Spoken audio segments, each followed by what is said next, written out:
India की आवाज़ के सभी दर्शकों को हैप्पी बुधिरा जगह नमस्कार। इस समय हम जो आपसे तस्वीरें दिखा रहे हैं सामने स्क्रीन पर, कल समाज सेवी उद्योगपति भीम सचदेवा जी की फैक्ट्री पर डीडीपी ने जो निशाना बनाया था, उसको लेकर आज शहर के सभी व्यापारियों के दिलों में रोष है।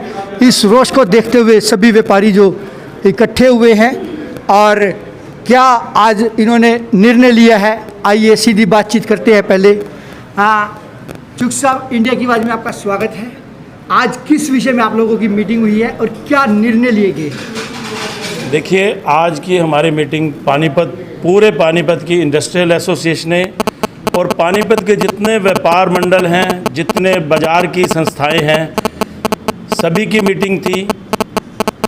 जो ये डीटीपी ने कल कार्रवाई की है बिना नोटिस दिए एक समाज सेवी की फैक्ट्री गिराने की, उसी को लेकर पूरे शहर में रोष है। उसी के बारे में हमने ये निर्णय लिया है, सर्वसम्मति से सभी संस्थाओं ने मिलकर निर्णय लिया है कि एक हफ्ते के अंदर अगर इस निकम्मे नौकरशाह को नहीं बदला गया तो हम शहर की सारी इंडस्ट्री और सारे बाज़ार बंद करवाएंगे। और जो हमारी फैक्ट्रियों की, हमारी दुकानों की चाबियां हैं, वो हमारे जो नुमाइंदे हैं, जो शहर के एमएलए हैं और एमपी साहब हैं, हम इनको सौंप कराएंगे। होती है कोई खून खराबा होता है तो इसके लिए प्रशासन स्वयं जिम्मेदार होगा। क्या नाम है? राकेश चुग, पानीपत इंडस्ट्रियल एसोसिएशन। तो ये थे राकेश चुग जी। हमारे साथ विनोद खंडेलवाल जी भी जुड़े हैं, उनसे बातचीत करेंगे।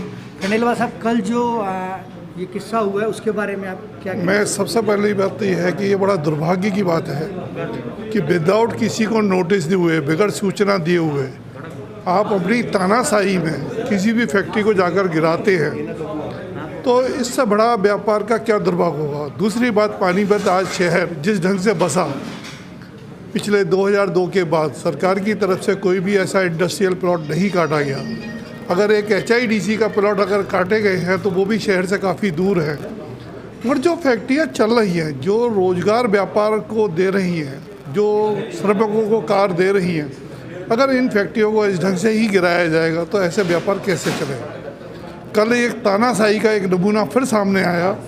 आज से कुछ समय पहले भी इसी अफसर ने यही तानाशाही कावड़ी फाटक पर करी। उसी तानाशाही को देखते हुए कल इन्होंने फिर फैक्ट्रियों को गिराने का सिलसिला शुरू किया। मेरी समझ से बाहर है कि आज शहर के अंदर हमारे MP भी हैं, MLA भी हैं, मगर किसी की भी कोई सुनवाई हो, प्रशासन भी है, कम से कम किसी को तो एक जानकारी होनी चाहिए कि भाई कोई अगर शहर के अंदर इस ढंग का काम हो रहा है तो एक DTP अकेला ही जो आदमी जूम को लेके चल रहा है और फैक्ट्रियों को बराबर गिरा रहा है, तो शहर से वो क्या उम्मीद कर रहा है। आज भी जहाँ से भी इसका ट्रांसफ़र हुआ है वहाँ से हमेशा यही बात सुनने को आई कि लोग बड़े खुश होते हैं, मगर आज पानीपत का दुर्भाग्य है कि इस आदमी की अपनी तानाशाहियाँ, न तो कोई मुख्यमंत्री सुनने को तैयार है, न प्रशासन सुनने को तैयार है, और ये आए दिन फैक्ट्रियों पर जिस ढंग से बवाल बचाए हुए हैं। अगर शहर के अंदर आज के बाद किसी भी फैक्ट्री को कहीं भी घेरा गया तो निश्चित तौर पर सारी एसोसिएशनें संघाएंगी, और अगर उसमें किसी प्रकार का पानीपत। तो ये थे विनोद खंडेलवाल जी, हरियाणा चैम्बर्स ऑफ कॉमर्स के। हमारे साथ सामाजिक संगठन के लोग भी जुड़े हैं। उद्योगपतियों के साथ साथ सामाजिक संगठन कैसा सहयोग देगा उसको लेकर बातचीत करते हैं। हमारे साथ जुड़े हैं समाज सेवा से सुभाष गुलाटी जी, उनसे बातचीत करते हैं कल के मामले को लेकर क्या कहना उनका और आगे वो किस रूपरेखा में वो अपना सहयोग देंगे। गुलाटी साहब, इंडिया की आवाज़ में आपका स्वागत है। कल जो ये वाक्य हुआ है वो भी एक उद्योगपति के साथ साथ समाज सेवी भी हैं, तो आप भी समाज सेवी हैं, तो कैसे उनके साथ आप कंधे से कंधा मिला के खड़े रहेंगे? देखिए, जहाँ तक कंधे से कंधा मिलाने की बात है, हमारे भाई भीम सचदेवा जी श्री राम दशहरा कमेटी के बरसा दौड़ के प्रधान हैं और मैं महासचिव हूँ। निश्चित बात है, अगर किस जाति कोई उनके साथ होगी तो उनके साथ खड़े रहेंगे। और यही बात है, कल जो उनकी फैक्ट्री पर, जो फैक्ट्री 2 साल पहले बनी हुई थी और चल रही थी किराए के ऊपर, उसके ऊपर पीला पंजा चलाया गया बिना किसी नोटिस के। आज सभी शहर के इंडस्ट्री एसोसिएशंस और व्यापार संगठनों ने इस बात का पुरजोर विरोध किया है और ये सबकी सहमति से पास हुआ है कि 1 सप्ताह के अंदर ऐसे अफसर को यहाँ से शीघ्र स्थिति तब्दील किया जाए, जिसने विधायक की बात भी नहीं सुनी, एमपी साहब का फ़ोन नहीं उठाया। और दूसरी बात ये हमने एक यहाँ पर आज पास हुआ है कि जो यूनिवर्सिटी बन चुकी है, सरकार उसको पास करने में, रेगुलाइज करने में कोई नियम बनाए ताकि वो उस हिसाब से जो इसका कीमत है, जो उसकी फ़ीस है, वो देकर उसको रिलाइज करें ताकि वो फैक्ट्री आगे से टूट ना सके। क्या नाम है? सुभाष गुलाटी, महासचिव श्री राम दशहरा कमेटी बरसत। ऐसा घमंडी अफसर हमने आज तक अपने ज़िंदगी में नहीं देखा। और जो उसने कार्य कल किया है वो आप सबके सामने है।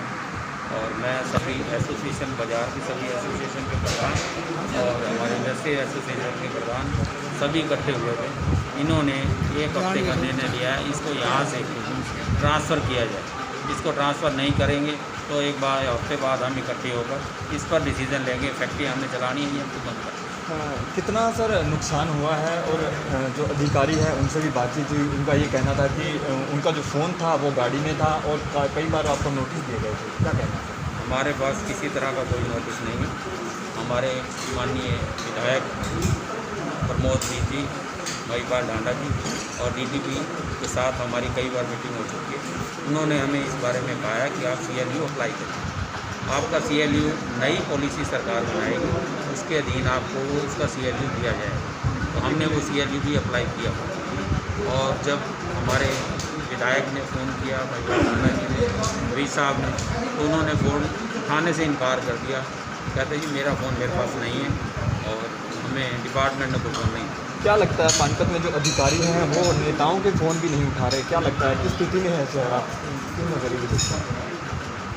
इस समय जो हालात हैं, जो हमारे विधायक हैं वो कमज़ोर पड़ चुके हैं और जो हमारे मिनिस्टर अफसर हैं वो ज़्यादा हावी नहीं है, कभी मतलब परवाह भी नहीं करते। कल जो शहर में उद्योगपति समाजसेवी भीम सचदेवा जी की फैक्ट्री को DDP द्वारा तोड़ा गया था, उसके विरोध में आज सारे व्यापारी सामाजिक संगठन एकत्रित हुए हैं और प्रशासन को इसकी ट्रांसफ़र के लिए मांग रखी गई है। सत्ता के लोगों के आगे इसकी मांग रखी गई है कि इसकी ट्रांसफ़र की जाए और नहीं, अन्यथा अगर ऐसा नहीं होता तो उसके विरोध में जो है अगले एक सप्ताह बाद जो है प्रशासन को ये अपने उद्योग बंद करके चाबियां सौंप देंगे।